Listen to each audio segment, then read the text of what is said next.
সোনামারি ঘেরা নবী আমার বাজ পাখিকে বলেছিলেন, এ বাজ পাখি তোর যদি বড় ক্ষুধা পেয়ে যায়, আমি রাসূলুল্লাহর কাছে এসে আমি নবীর 2 চোয়ালের গোশত তুলে তুলে খেয়ে যা।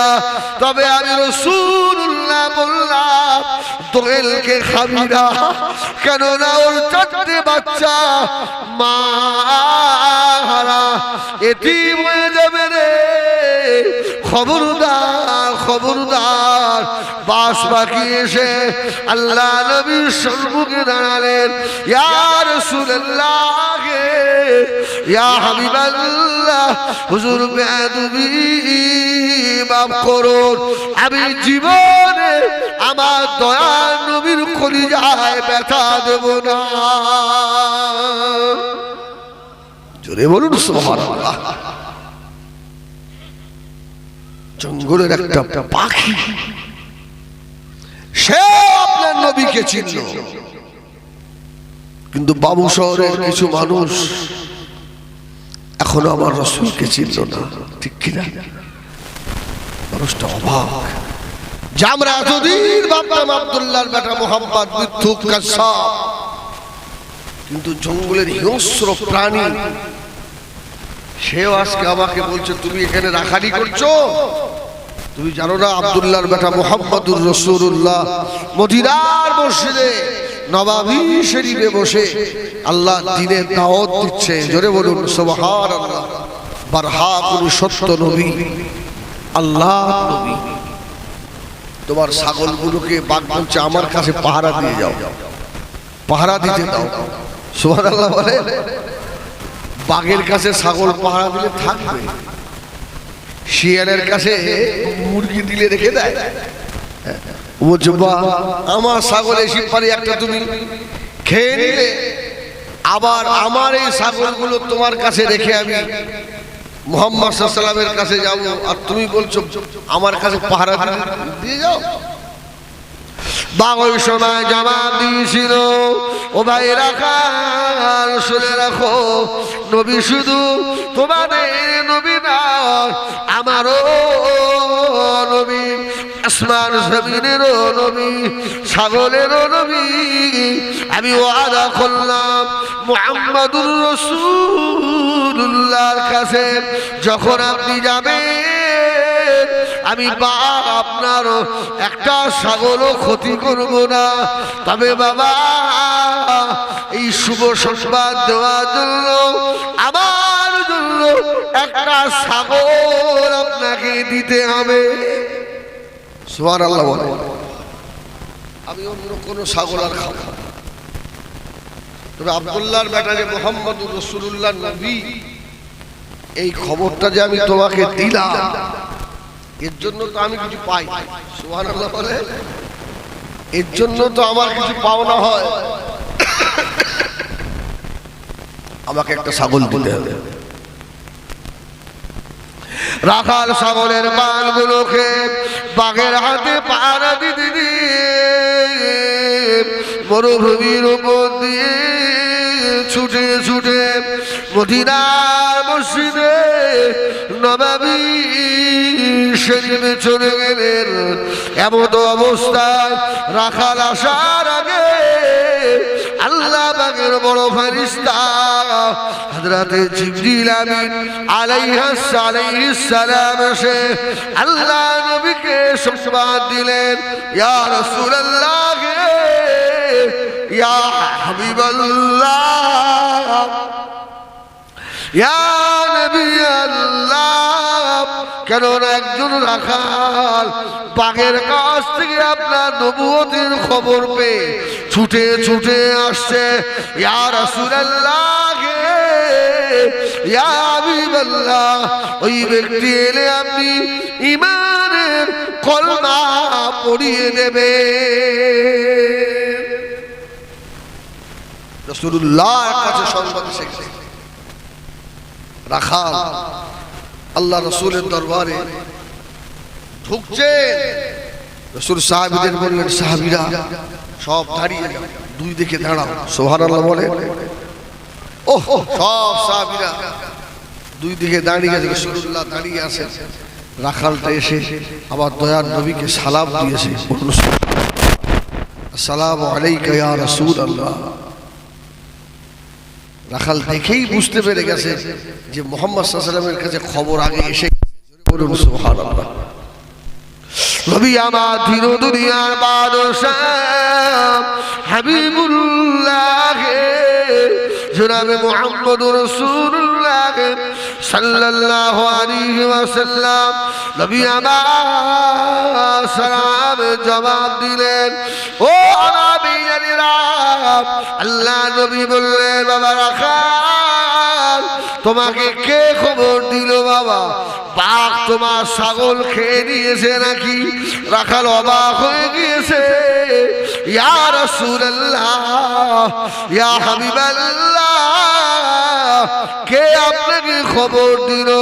আল্লাহ নবী জবাব দিয়েছিলেন, ও বাবা রাখাল, আমি রাসূলুল্লাহকে আল্লাহ পাক বাঘেরও নবী করেছেন। জোরে বলুন সুবহানাল্লাহ। ওই সময় রাখাল কেঁদে ফেললো, ইয়া রাসূলুল্লাহ, ইয়া হাবিবাল্লাহ, জঙ্গলের বাঘ হয়ে আল্লাহর নবীকে চিনল রে, আমরা মক্কা মদিনার মানুষ হয়ে আখিরি জামানার নবীকে চিনলাম না। জোরে বলেন। পাখি নবীকে চিনত না, পাখিরা রাসূল পাক সাল্লাল্লাহু আলাইহি ওয়াসাল্লাম বসে আছে, দোয়েল পাখি একটা উড়ে উড়ে উড়ে উড়ে এসে আমার রাসূলের মাথার কাছে ঘুরছে। ইয়া রাসূলুল্লাহ, ইয়া হাবিবাল্লাহ, ওই দেখেন বাস পাখি আমাকে তাড়া করে নিয়ে আসছে, আমাকে খেয়ে ফেলবে। জোরে বলুন সুবহানাল্লাহ। পাখি নবীকে চিনত। বাউ শহরের কিছু মানুষ আবার রাসূলকে চিনল না। আমার রাসূল বললেন, এই দোয়েল কি হয়েছে?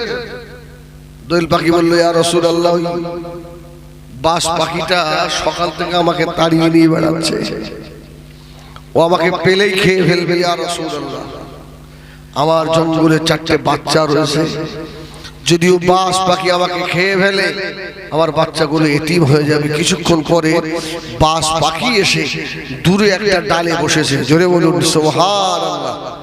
দোয়েল বসে আছে, বাস পাখি তো ইচ্ছা করলে এসে দোয়েল পাখিকে ধরতে পারে, কিন্তু আমার রাসূলুল্লাহ বসে আছেন। জোরে বলুন সুবহানাল্লাহ। আহা, দোয়েল পাখির কথা শুনে আমার রাসূল বললেন, এই বাস পাখি, কি ব্যাপার, তুই একে সকাল থেকে তাড়িয়ে নিয়ে বেড়াচ্ছিস? ইয়া রাসূলুল্লাহ, আমার কয়েকদিন খাওয়া হয় না, আমি একটা শিকার পেয়েছি। দোয়েল পাখি কাঁদতে লাগলো, ইয়া রাসূলুল্লাহ, ইয়া হাবিবাল্লাহ, আমার যদি বাচ্চা না থাকতো, আমাকে খেয়ে ফেললে আমার কষ্ট হতো না।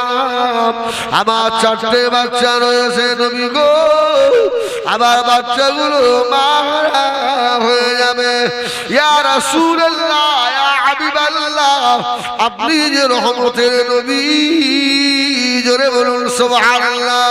ইয়া রাসূলুল্লাহ, আপনি একটা বিচার করে দেন। ও আমিনেরা, সোনামারি খেরা, নবী আমার বাস পাখিকে বলেছিলেন, এ বাস পাখি, তো যদি বড় ক্ষুধা পেয়ে যায়, আমি রাসূলুল্লাহর কাছে এসে আমি নবীর 2 চোয়ালের গোশত তুলে তুলে খেয়ে যা। তবে আমি রাসূলুল্লাহ বললাম, দোয়েলকে খাবি না, কেননা ওর 4টে বাচ্চা মারা এতিম হয়ে যাবে রে। খবরদার, খবরদার। বাস পাখি এসে আল্লাহ নবীর সম্মুখে দাঁড়ালেন, ইয়া রাসূলুল্লাহ, ইয়া হাবিবাল্লাহ, হুজুর বেয়াদবি মাফ করুন, আমি জীবনে আমার দয়ার নবীর কলিজায় ব্যথা দেব না। জোরে বলুন সুবহানাল্লাহ। জঙ্গলের একটা পাখি, সে আপনার নবীকে চিনল, কিন্তু বাবু শহরের কিছু মানুষ এখনো আমার রসুলকে চিনল না, ঠিক কিনা? রসুলের সুন্নাত গুলো নিজের জীবনে এখনো বাস্তবায়িত করতে পারলো না, ঠিক না ভুল বলে? এখনো অনেক মানুষ আছে দেখবেন হাফ প্যান্ট পরে ঘুরে, আসে না? আসে না? অনেক মুসলমানের ছেলে এখনো আছে প্রস্রাব ফিরে পানিও নেয় না। আল্লাহু আকবার। আমার শুধু ভয় হয় এরা যদি এই নাপাকি অবস্থায় মারা যায়, এরা আল্লাহর দরবারে জবাব দেবে কি? এখন এদের জবানটাকে এরা সরল করতে পারলো না, যেটা জবানে আসে সেটা বলে। আসে না নেই? আসে না নেই? চায়ের দোকানে বসলে গালাগালি ছাড়া এদের মুখে কোনো ভাষা নেই, সয়াকার বয়াকার তো সব সময় চলছে। আল্লাহু আকবার। আমার রাসূলুল্লাহ বলেন যে জবানের হেফাজত করো। আমার রাসূল জীবনে জবান দিয়ে একটা বাজে কথা রাসূলুল্লাহ বার করেননি। জোরে বলে সুবহানাল্লাহ। রাসূল যদি একটু হাসতেন, ওই হাসিটাও আল্লাহর আদেশে হাসতেন। জোরে বলুন সুবহানাল্লাহ। রাসূল যদি কাঁদতেন, ওই কান্নাটাও আল্লাহর আদেশ হতো। তাই জোরে বলুন সুবহানাল্লাহ। আল্লাহু আকবার। এখনো মুসলমানের ছেলেকে মুসলমানের ছেলে না অন্য গায়ের কম দেখলে বুঝতে পারা যায় না, ঠিক না ভুল বলে? দাড়ি তো মাশাআল্লাহ রাখে না, সপ্তাহে 2-3 দিন করে শুধু চাষ বাবা চাষ। দুনিয়া কদিনে? এই আমাদের হায়াত কতদিনে? বলেন বলেন। আল্লাহু আকবার। এখানে জোহরের আজান হয় কটায়? জামাত একটা। আমাদের হায়াত 12:30 থেকে 1টা। কি বুঝলে? হায়াত 12:30 থেকে 1টা। দুনিয়া যখন আমরা এসেছিলাম আজান হয়েছিল না হয়নি? আজান দেওয়া হয়নি? আমাদের আজান শোনানো হয়েছিল না যখন দুনিয়া এসেছিলাম? আজান হয়ে গিয়েছে। ও আমার ভাইয়েরা, এবার অপেক্ষা শুধু জামাত। মানুষের হায়াত হলো আজান আর জামাত, এর মাঝখানে যতটুকু সময়, এটা হলো আমার আপনার হায়াত। আমার সোনা মানিকেরা, জানাজা নামাজে আর আজান হয় নাকি? জানাজা নামাজের দিকে আজান দেয়? আজান হওয়ার হয়ে গিয়েছে। এবার শুধু নামাজ হবে। তাহলে আমার আপনার হায়াত হলো আজান আর জামাত। এই সময় যতটুকু, ও আমার ভাইয়েরা, যাদের জন্য চুরি করছেন, যাদের জন্য হাড় মাটি করে ফেললেন, ইয়াউমা লা ইয়ানফাউ মালুন ওয়ালা বানুন ইল্লা মান আতাল্লাহ বিকলবিন সালিম। আল্লাহ। কেউ হবে না, এই কেউ হবে না। বাপ মারা গেছে, তখন দাফন হয়নি, ওপরে বসে বসে আলোচনা হচ্ছে 4 দিনের খাওয়া দাওয়ার আইটেম কি করবি। হয় না? হয় না? সব ভাইরা বসে মিটিং হচ্ছে। কর্মাখানিটা কি 40 দিনে করে দিলে ভালো হয় না? ঝামেলা রেখে লাভ কি? ভাই মিটিয়ে দাও, মিটিয়ে দাও। এখনো বাপের কবরে শোয়ানো হলো না, তার আগেই সিদ্ধান্ত। বুনগুলো সব কমিট করে এক সাইডে গিয়ে বলছে আমাদের অংশটা ঠিক করে দিস। হয় না? হয় না? শুধু বাপের দাফন হয়ে গেছে, একদিন পরে বাড়িতে চুল ছেঁড়াছিড়ি শুরু। এই কি হচ্ছে রে? বলছিল বুনগুলো সব অংশ ভাগ করে নিতে চাইছে। কার জন্য কি করলে? ও আমার ভাইয়েরা, সোনা মানিকেরা, ওই জীবনটা দামি হবে বাবা। যদি কেউ আমার রাসূলে পাক সাল্লাল্লাহু আলাইহি ওয়াসাল্লামের নকশা কদমে জীবন অতিবাহিত করতে পারে, আল্লাহ একে দুনিয়ায় ইজ্জত দেবে, কবরেও ভয় থাকবে না, ময়দানে বাশারে আল্লাহ নবী সুপারিশ শাফাআত ওর নসিবে কবুল হয়ে যাবে। জোরে বলুন সুবহানাল্লাহ। রাখালটা এসে বলল, ইয়া রাসূলুল্লাহ, বাগে যখন সাক্ষ্য দেয় আব্দুল্লাহর বেটা মুহাম্মদ আখিরি নবী, আর দেরি নয়, আপনি আমাকে কলমা পড়িয়ে দেন। জোরে বলুন, জোরে বলেন সুবহানাল্লাহ। যে মক্কার মানুষ, মদিনার মানুষ, কিছু মানুষ রাসূলুল্লাহর গোলাম হয়েছিল, আবার কিছু মানুষ আবার রাসূলে পাকের জানের দুশমন ছিল। কি ভাই ছিল না? আল্লাহু আকবার। ওই রাখালে সাল্লাহ নবীর হাত ধরল, ইয়া রাসূলুল্লাহ, ইয়া হাবিবাল্লাহ, একবার আমাকে পড়িয়ে দেন কলমা লা ইলাহা ইল্লাল্লাহ। পড়ে লা ইলাহা ইল্লাল্লাহ, লা ইলাহা ইল্লাল্লাহ, লা ইলাহা ইল্লাল্লাহ মুহাম্মাদুর রাসূলুল্লাহ। ও আমিরা, আল্লাহ নবী সাহাবী হয়ে গেলেন। রাখাল বলে, আমি ফিরে গিয়ে দেখি আমার ছাগলগুলো নিয়ে বাঘ তখনও বসে রয়েছে। জোরে বলুন সুবহানাল্লাহ। আর একটু জোরে বলুন সুবহানাল্লাহ। বাঘকে সাহাবী জিজ্ঞাসা করলো, তুমি আমার ছাগল খেলে না? ওই সময় বাঘ জবাব দিয়েছিল, না না না, তুমি যে আখির জামানার নবীর কাছে গিয়েছো, আমি যদি ছাগল খেয়ে নি আল্লাহ নবী মনে ব্যথা পাবে।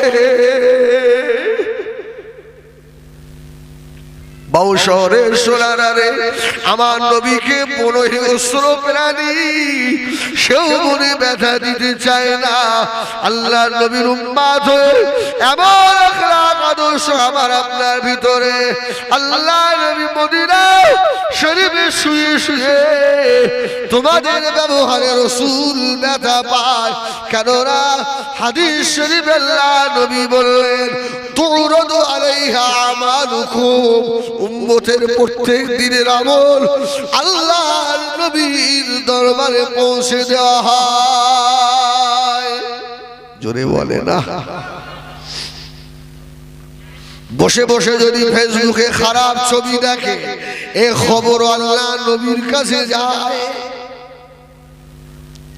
যদি মিথ্যা কথা বলে, এই খবর আল্লাহ নবীর কাছে যান।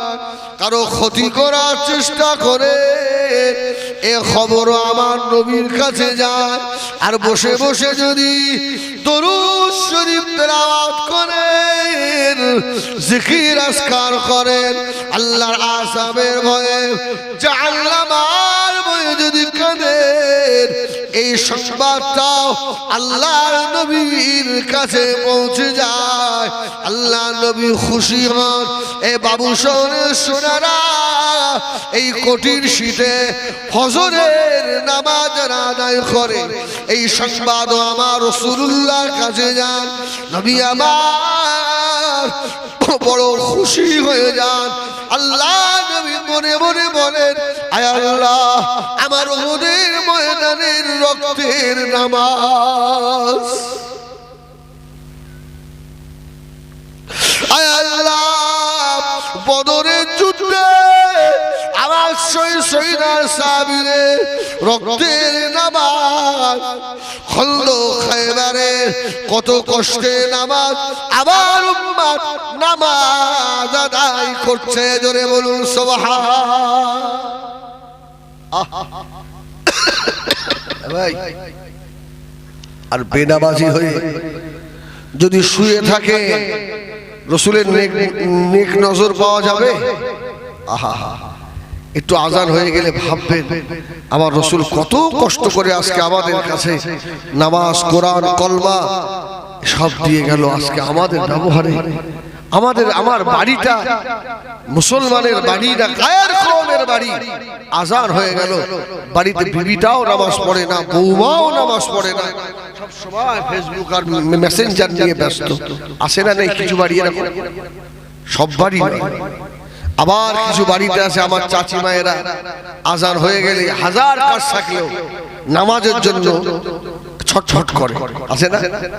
এই বাড়িগুলোতে আল্লাহর রহমত বর্ষণ হয়, জোরে বলে সুবহানাল্লাহ। আর যে বাড়িতে আজান হয়ে যাওয়ার পরে উদাস হয়ে থাকে, আজান শুনেও যারা শোনে না, ওই বাড়িতে আল্লাহর গজব নাযিল হয়। দেখবেন সব সময় স্বামী স্ত্রী অশান্তি, শাশুড়ি বউয়ে অশান্তি, কি ছেলের সঙ্গে অশান্তি, এত ইনকাম করে টাকা দেখতে পায় না। আর একটা মানুষ ভ্যান চালায়, কি ভ্যান চালায়, জন মজুর খেটে খায়, কে খেয়াল করবে? খেয়াল করতে হয়। কিন্তু মানুষটা নামাজি, হক হালালে চলে, টুক টুক টুক টুক করে একটা সাধ্যবা বাড়িও করে ফেলেছে, জোরে বলে সুবহানাল্লাহ। সে আস্তে আস্তে বাচ্চাদের হালাল খায়, বাচ্চাগুলো দেখা যাচ্ছে আস্তে আস্তে একটা একটা কাজ পেয়ে গিয়ে তার সংসারে একটা শান্তি আলাদা।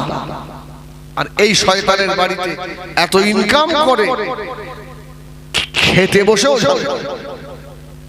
হয় না, খেতে বসেও খাওয়া হয় না। আমার ভাইরা, শান্তি দুনিয়ার কেউ দিতে পারে না, শান্তি দেওয়ার মালিককে। এই জোরে বলে, আমার নবীকে মক্কার মানুষেরা কম কষ্ট দিয়েছিল? অসুবিধা হচ্ছে আপনাদের? রাগ করছেন নাকি? একবার তাকবীর দেন না, নারায়ে তাকবীর, নারায়ে তাকবীর।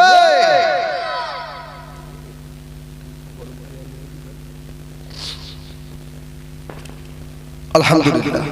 ও আমার ভাইয়েরা, সোনা মালিকেরা, জীবনে কত কষ্ট করেছে আল্লাহ নবী, জীবনে কত কষ্ট দেখে নবী আমার দিন দুনিয়ায় বাদশা মাহারা বাবারা নবী, এতিম এসির নবী আমার, একদম আমার দিকে, অন্য কোনো দিকে নয়। কেন?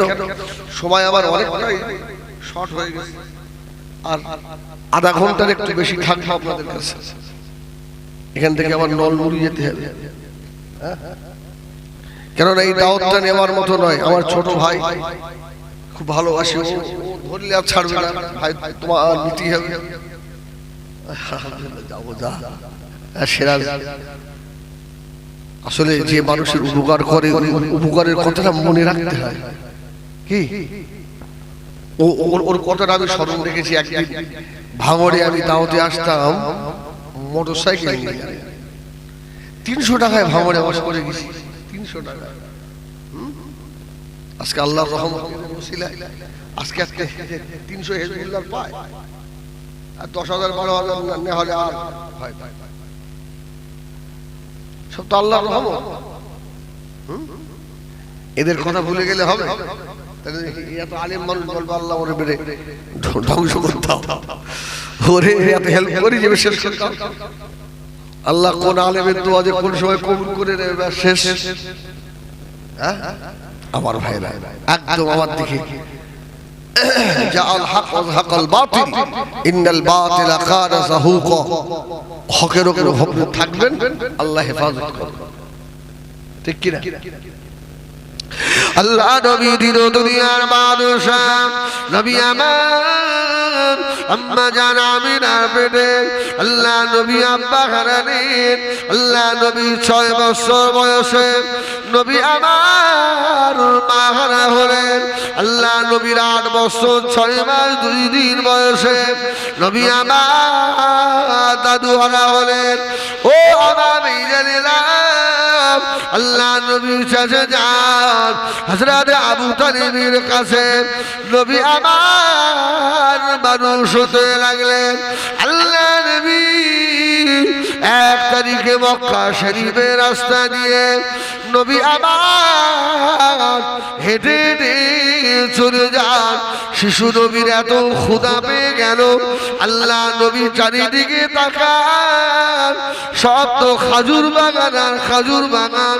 আল্লাহ নবীর নজরে পড়ে গিয়েছে বেঈমান আবু জেহাল, তার বাগানে পাকা পাকা খাজুর পেড়ে পেড়ে বস্তার মধ্যে ভরছে।